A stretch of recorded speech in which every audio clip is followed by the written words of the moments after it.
Yan. Ay, Diyos ko, Lord. Ay!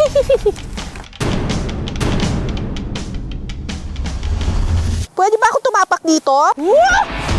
Kuya, paano ko kukunin yun? Aakyat pa ako dito? Teka, pwede ba talaga yan?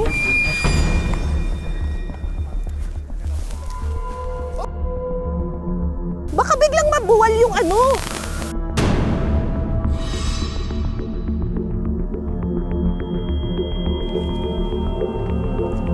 Ay! Sus Mariosep! Ah! Teka, parang gumagalaw yung puno! Hangin lang ba yun? Mula sa itaas ng puno hanggang sa ilalim ng mga bato sa ilog. Wala ako mas makuha. Kapa! Matutuwi. Uy, may isa!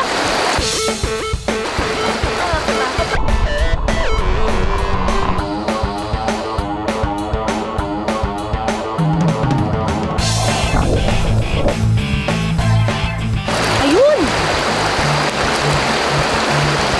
Kailangan makapakata.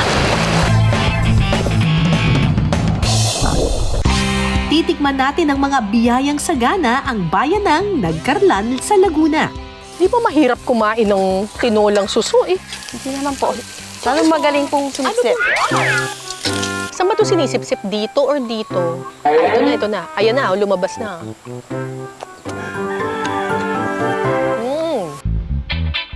Actually, bagay yung flavor niya kasi maalat-alat na manamis-namis yung mismong meat. Tapos maasim yung side dish na salad. Guys, naninigas yung tuhod ko. Kinakabahan ako. Ay, hindi siya nangangagat. Ay, ang cute ng isda. Ayan pa, dalawa! Kasama nating maglilibot at makikikain ang sparkle artist na si Mariel Pamintuan. Ayan guys, oh. Say hi, fish. This is the red tilapia. Para siyang koi fish, no, yung kulay niya. Orange na orange. Ay, red pala. It's very fresh, very yummy. I can relate. Abangan din ang pagkikisaya ni Mariel sa Cookfest sa Anacalang Lanzones Festival ng Nagkarlan. Ang sarap, guys. Kakaibang lasa. Ang sarap po yung lambanog. Parang tumama na sa akin. Joke lang. Mahilig ka ba sa lansones? Ang season ng lansones dito sa Pilipinas ay mula August hanggang October. Ang swerte natin kasi October na pero may naabutan pa tayo na mangilang-ilang puno ng lansones na may bunga dito sa Nagkarlan, Laguna. May 3 uri ng lansones na matatagpuan dito sa Pilipinas. Yung duko na medyo mas malaki siya, tapos yung lungkong na super tamis daw talaga, at saka yung native. Dito sa Nagkarlan, Laguna, native na lansones daw ang makukuha dito. Ang tanong, matamis kaya? Pero bago natin malaman yan, kailangan umakyat muna tayo ng puno. Samahan niyo ako. Hello po, kuya! Anong pangalan niyo po? Edgardo po. Edgardo. So, aakyatin namin ito ni Kuya Edgardo. Siyempre, maghahagdan tayo. Opo.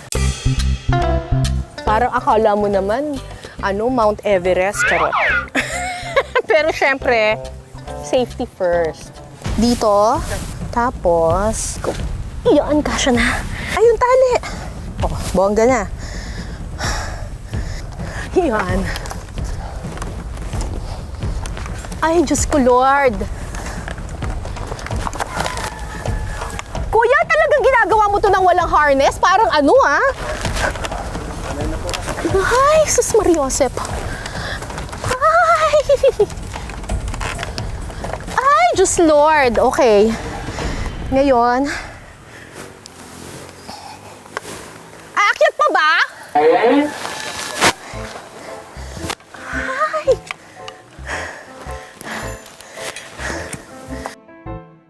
Pwede ba ako tumapak dito? Okay, bongga.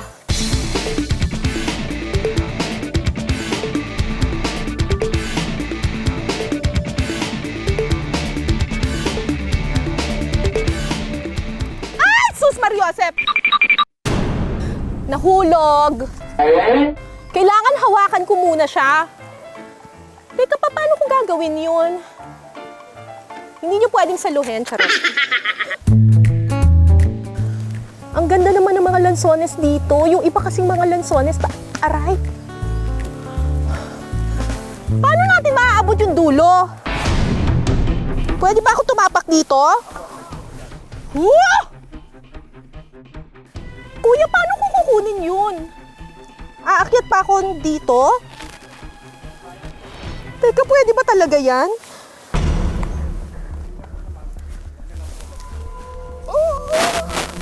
Baka biglang mabuwal yung ano.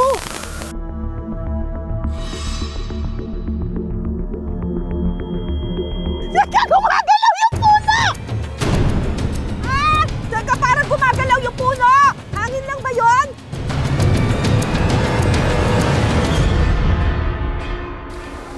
Uy, ang bigot! Hindi ko na yata kayang ibaba ang mga napitas ko. Hindi ko kaya. Kuya Edgardo, tulong! Ay, Diyos ko, share tayo. Dito po ako, dito po kayo. Dito na lang po kayo, dito. Share tayo ng puno!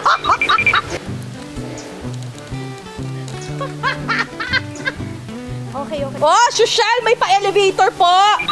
Ayan na, bumababa na po.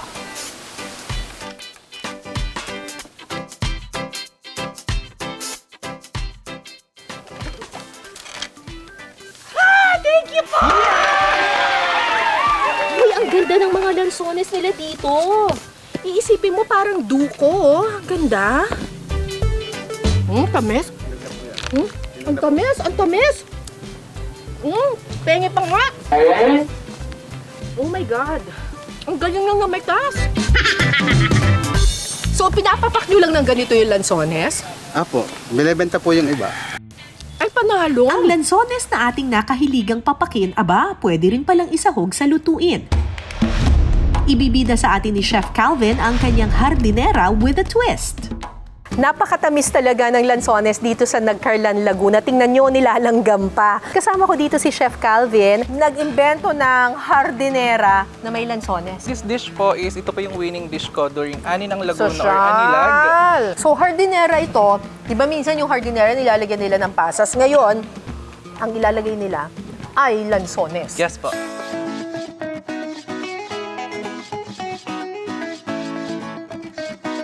Meron Baboy. tayong ground pork and then kasunod is yung onion. And then garlic. This is minced. And then chop din yung onion natin. And then we have some grated carrots. Yan, lahat natin yan. Actually, extender na rin siya. Oo. Titimplahan ito ng toyo at seasoning. At saka lalagyan ng green peas at ng hiniwang lansones. Sunod na ilalagay ang pickles at saka ito hahaluin.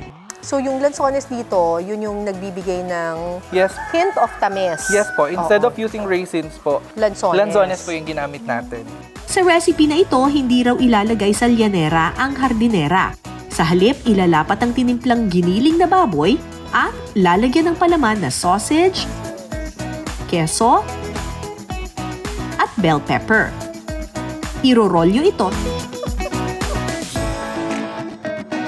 Pakukuluan sa loob ng 7 minuto at hanggang sa maging half-cooked ito. So, hindi po natin lulutuin siya completely. Yes po, halfway through lang po. And then, kunin natin siya and then i-shock natin siya sa water para lang mag-stop from cooking.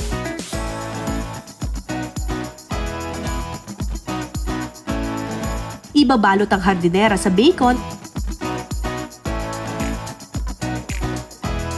at muling pakukuluan hanggang sa maluto ito. Sunod na ginawa ni Chef Calvin ang side dish nito.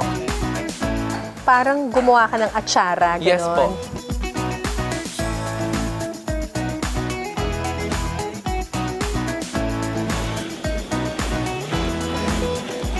At ito na nga ang ating hardinera with lansones gourmet style. Okay, tikman naman natin itong kakaibang hardinera. Tikman natin yung mismong pork. Hindi mo malalasahan yung lansones, ha? Lasa siyang yung the usual na hardinera, pero nangingibabaw yung sweetness. Tikman naman natin yung side dish.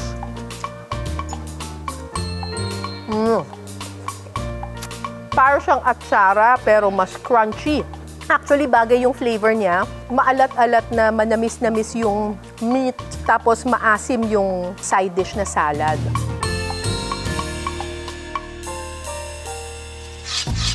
Isa sa mga ipinagmamalaking produkto ng nagkarla ng lanzones. Kamakailan ipinagdiwang nila ang Anak Kalang Lanzones Festival. Isa sa mga highlight ng pagdiriwang, isang cook fest kung saan ibibida ang lanzones bilang sangkap na nagpapasarap sa mga lutuin. Sa araw na ito, makikifiesta ang sparkle artist na si Mariel Pamintuan. Gumanap si Mariel bilang Sandy sa Kapuso Afternoon series na Love at First Read. Ginamit mo yung situation para mapalapit ka sa kanya. Samantala, anong putahing gawa sa lanzones kaya ang mananalo sa naturang cook fest?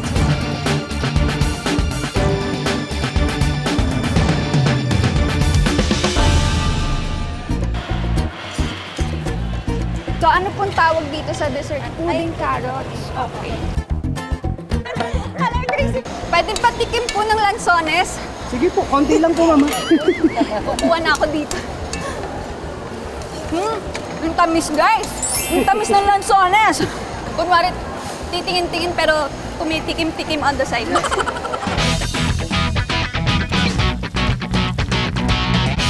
Nag-focus po kami ngayon sa lansones para ma-encourage po, para makita po ng iba na pwede siyang gamitin sa mga dishes po. Pagkatapos ng 1.5 oras ng pagluluto at paghahanda,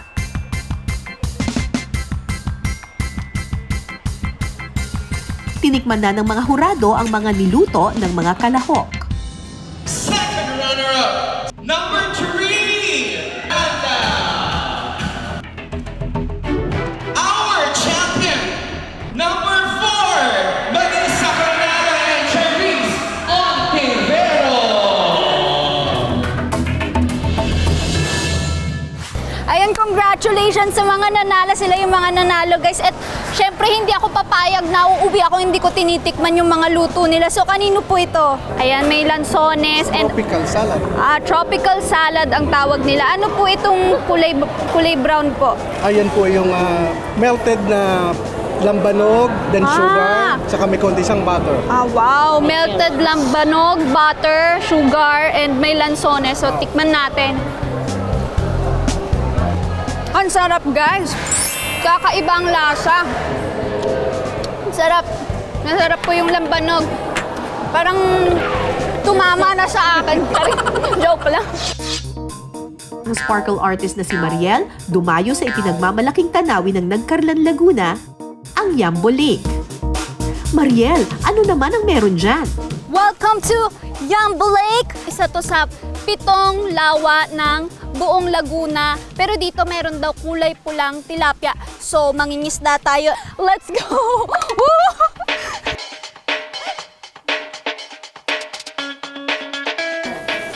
Ayan guys, nilalakbay na natin ang lawa. I can feel the fresh air.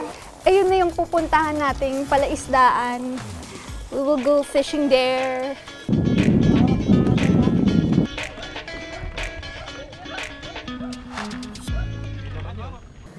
Guys, naninigas yung tuhod ko.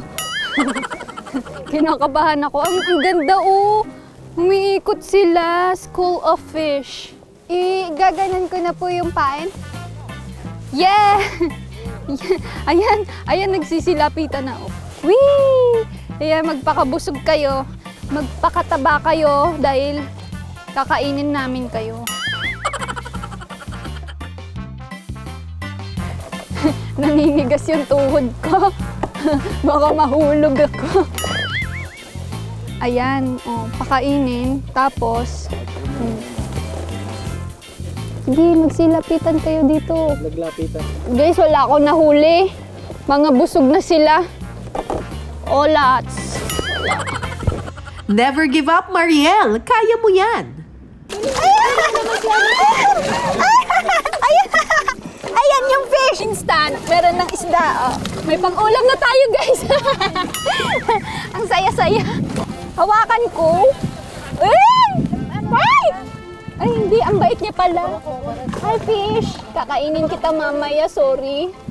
Hi, fish. Ay, ang dulas. Hindi to nangangagat, kuya. Ay, hindi siya nangangagat.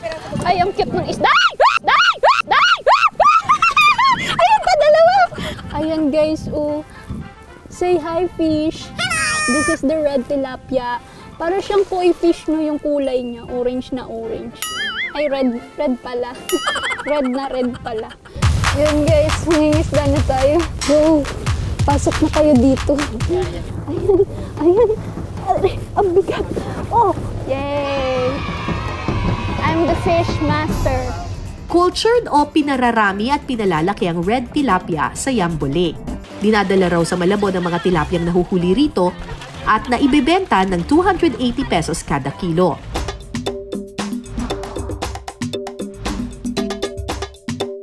Una munang papalamanan ng kamatis, luya, sibuyas, bawang, paminta at seasoning ang isda. Pagkatapos, steam muna ito hanggang sa maluto. Pagkatapos maluto ng red tilapia, sunod nang iluluto ang gata. Lagyan po natin ng asin para magkaroon naman ng lasa. Tapos islagay na po natin itong siling mahaba. Matapos po natin itong palaputin, saka po natin ilalagay dito sa ating pinaputok na tilapia, yung ating pong ni-steam na tilapia. Kapag malapot na, ibubuhos na ang gata sa steamed red tilapia. Ready to serve na ang ating pinaputok na red tilapia. Ito ang gusto ko, yung tikiman na, yes. Sige. Ay, nagkakalat ako dito. Ano ba yun? Tikman natin, guys.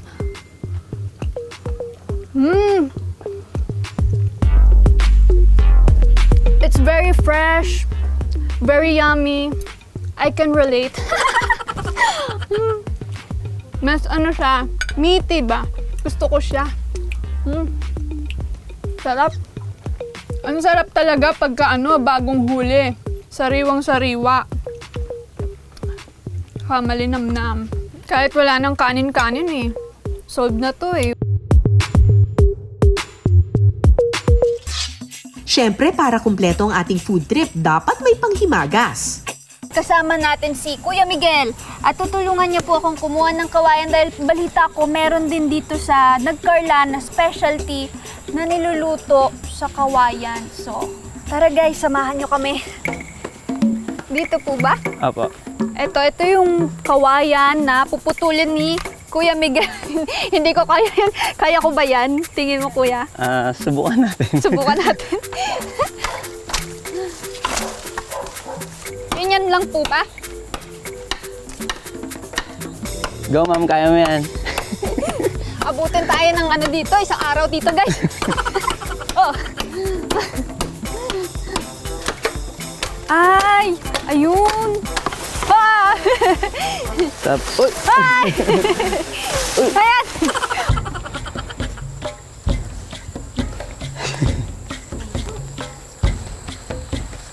So ano pong sunod na gagawin natin, Kuya? Kailangan po muna natin kunin yung sukat dito. Tapos, isusunod po natin dito.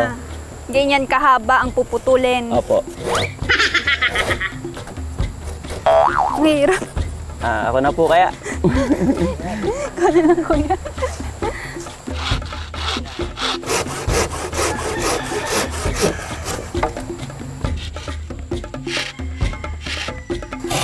Go, ma'am. Malapit na.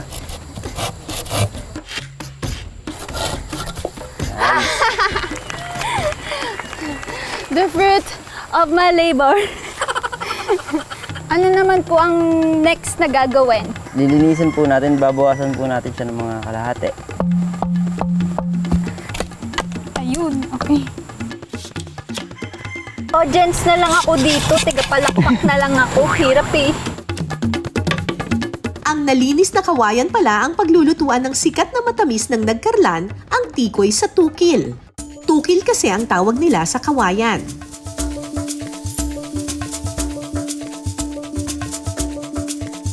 Ano po yung ingredient ingredients? Ano pong gigilingin natin? Malagkit. Ito yung malagkit na binabad. Sa gigiling natin dito. Sayawan ko na lang kayo, Nay, para may silbi ako dito. Giling-giling.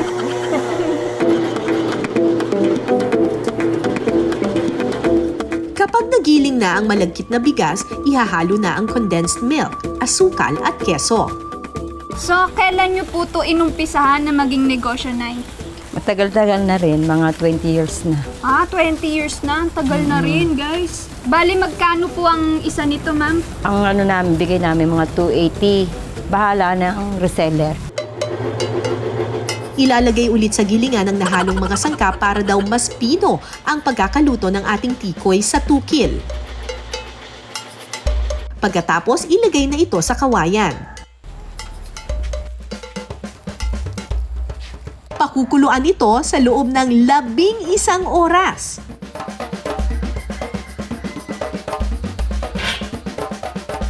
Pagkatapos ng 11 oras, pwede nang tikman ng tikoy sa tukil. Pero hanggang sa pagtikim, may challenge pa rin. Ay! Ang sarap! Parang kulay yema siya, guys.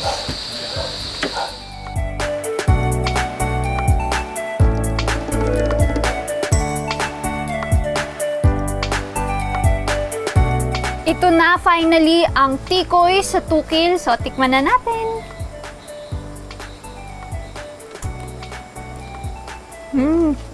Sarap.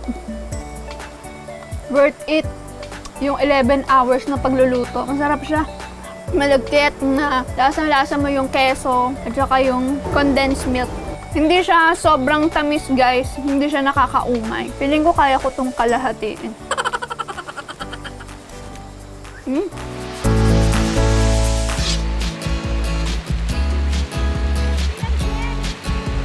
Nandito ako ngayon sa Barangay Santa Lucia. Isa lamang ito sa maraming ilog na matatagpuan sa Nagcarlan, Laguna. Paboritong paliguan ito ng mga bata, pero meron din daw makukuhang makakain dito sa ilog na ito. Mga suso! Nako, yung mga suso, masarap gataan. Teka, maghanap tayo dito ng mga suso. Kuya Pedro, totoo ba marami daw suso dito? Marami. Sisipagan natin ang pangangapa. Maraming suso ba dito? Marami yun. Eh, paano natin mahanap yung mga suso? Ayan, may nakuha na pala kayo eh. na pati natin. Malinaw naman kasi yung tubig, so makikita mo naman siya. Ayan o, ganito siya. Ayan. Usually po ba nasa gilid ng mga bato? Doon pa sa ilalim. Minsan sa ilalim. Kagabi, lalabas siya pagka... Wala namang alimango dito, no? Baka sipitin ako.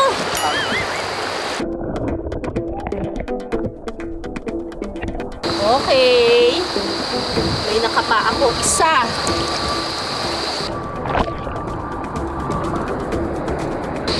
Baka ibang makapa ako dito. Ayan o, majula. Ayan.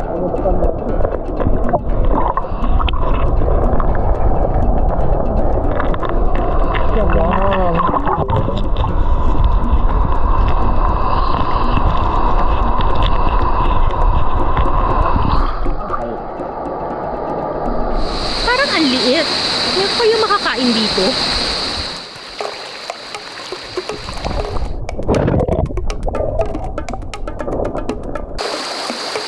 Wala eh. Sa likod.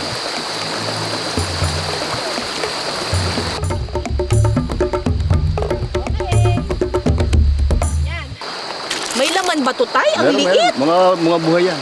Pag niluto to, may masisip-sip dito. Talaga? Ano po masarap na luto dito? Tinola.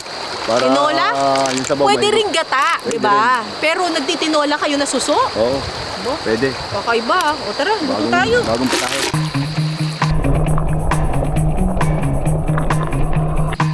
Pagkatapos nating manguha ng mga suso at malinisan ng mga ito, diretso na ang mga suso sa kawali ni Girlie.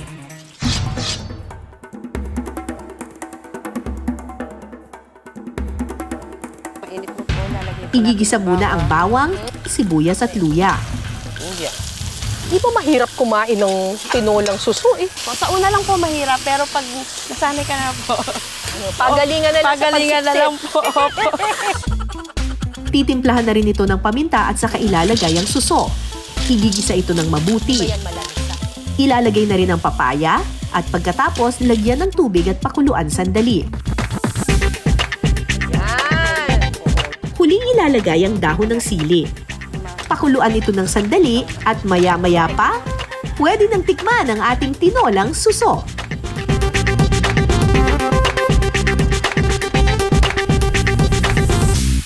Tikman ko muna yung sabaw.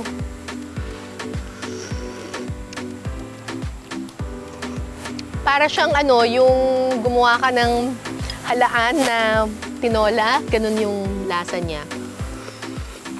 Tikman natin itong mismong suso. Ito na. Ayan na, lumabas na. Madali naman pala siyang sipsipan. Ba't gano'n nagtatago? Kailangan lakasan yung sipsip. Meron na. Hindi naman siya malamsa. Challenge lang kainin kasi talagang kailangan magaling kang sumipsip. Hindi sa boss mo, ha? Sumipsip ng kuhol. Ay, sus Mariosep. Ay! Yun. Ang pagkain mas sumasarap kapag pinaghihirapan. Super lambot. May nakapa ako isa. Yeah! Yan ang napatunayan namin sa bayan ng Nagkarlan na hitik sa yaman ng kalikasan.